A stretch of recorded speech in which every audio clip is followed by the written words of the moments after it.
Terima kasih Anda masih bersama kami di Berita Banten, dan bagi Anda yang baru saja bergabung, kami hadirkan kembali 3 berita utama pagi hari ini. Tanah bergerak, bangunan pondok pesantren ambruk.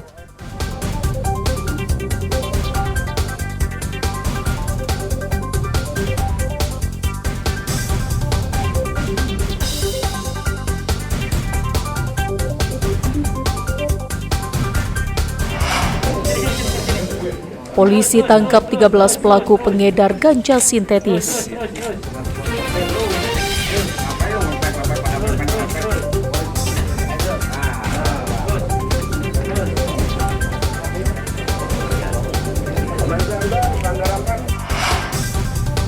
Harga beras di pasaran terus merangkak naik.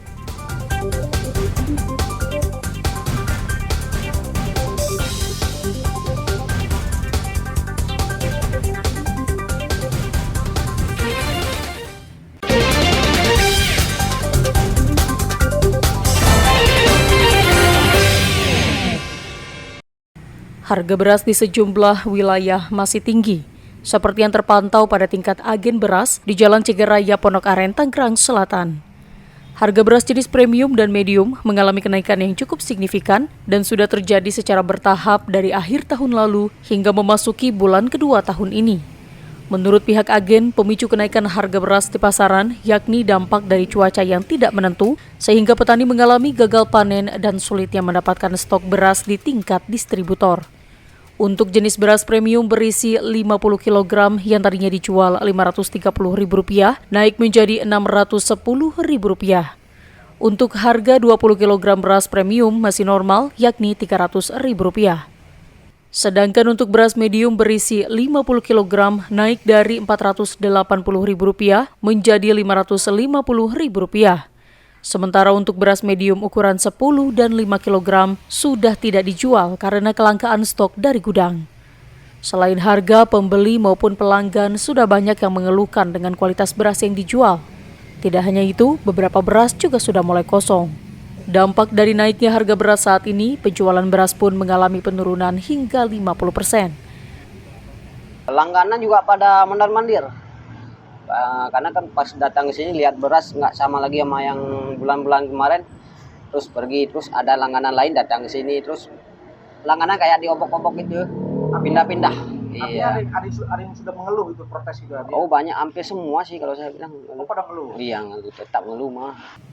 Pihak agen beras berharap pemerintah daerah maupun pusat dapat berperan aktif memonitor perputaran harga beras untuk menjaga kestabilan, kualitas, dan kuantitas beras di tingkat pasaran sehingga harga beras dapat kembali normal. Ariel Maranus dan Syabudinatar melaporkan dari Tangerang Selatan. Dugaan pemotongan uang asuransi kecelakaan Jasara Harja yang menimpa Agus Setiawan, korban kecelakaan asal Kecamatan Keragilan, Kabupaten Serang, dibantah pihak Jasara Harja Banten. Pihak Jasara Harja membantah jika pemotongan dilakukan pegawainya karena uang asuransi kecelakaan sudah disalurkan secara utuh melalui rekening ahli waris. Ahli waris Agus Setiawan dinilai secara sukarela memberikan uang klaim asuransi kecelakaan Jasara Harja pada orang lain sebesar 50% dari total pencairan Rp50 juta. Menurut Kepala Bagian Operasional Jasara Harja Cabang Banten, setiap tahun penyaluran asuransi Jasara Harja selalu disurvei ke lapangan baik oleh internal maupun Badan Pemeriksa Keuangan hingga akuntan publik. Karena ya orang terima duit ya, mungkin banyak oknum-oknum lainnya ya. Karena mereka terima duit 50 juta di atas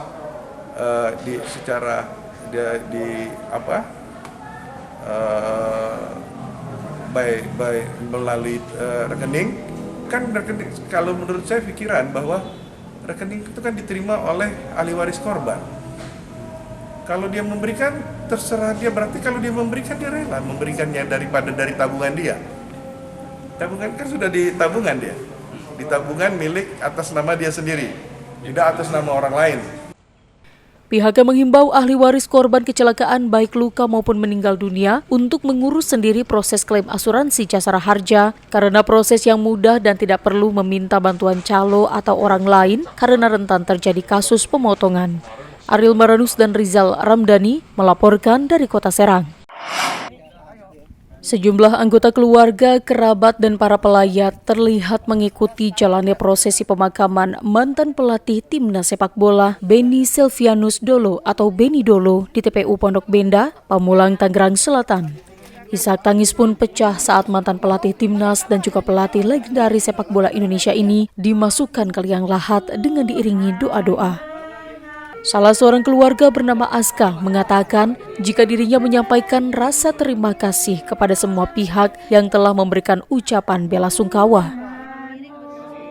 Semoga almarhum diterima di sisinya, dilapangkan jalannya. Terima kasih banyak atas perhatian dari teman-teman wartawan juga selama ini, dari beliau mulai sakit sampai dengan meninggal dunia sampai dengan pemakaman yang telah hadir. Terima kasih banyak semuanya kepada seluruh masyarakat Indonesia juga. Seperti diketahui sebelumnya, mantan pelatih Persija dan Arema Malang ini menghembuskan nafas terakhirnya pada Rabu malam kemarin setelah menjalani perawatan di RSU Tangerang Selatan karena sakit komplikasi yang dideritanya. Ariel Maradus dan Syabudinatar melaporkan dari Tangerang Selatan. Ya, informasi tadi mengakhiri berita Banten pagi hari ini. Saya Rusdi Maulana mewakili kerabat kerja yang bertugas mengucapkan terima kasih. Selamat pagi dan sampai jumpa.